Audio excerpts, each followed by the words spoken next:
गुन्हा दाखल केला कोण येणार आहे का आम्हाला सोडवायला तिथं? सगळे येतात तेवढ्यापुरती येतात, बोलतात, जातात. पण तर मित्रांनो नमस्कार.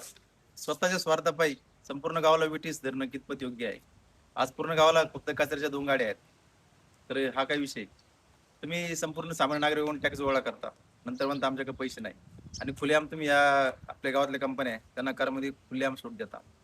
तर हे पैसा कुठे जातोय?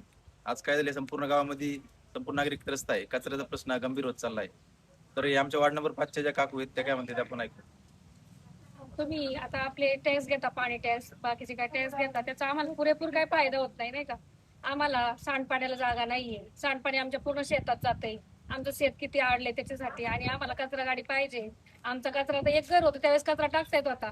आता आमची पूर्ण भाडेकरी झाल्यात, आम्हाला कचरा टाकायला जागा नाही. खूप घाण होते आमच्या इथं वस्तीवर, खूप किडे हे झालेले, त्यामुळे आम्हाला खूप प्रॉब्लेम येतात वापरायला, नाही का? रस्त्याला सुद्धा आम्हाला 4 वेळा अडवतात लोक, इथून नाही जायचं तिथून नाही जायचं. रस्त्याची पण रस्त्याचं काम करून द्यायना, काय करून द्यायना. ग्रामपंचायतसाठी पण तेवढे येतात आम्हाला मतदान करून. आम्हाला 15-20 वर्ष झाले कोणतीच सुविधा भेटलेली नाही.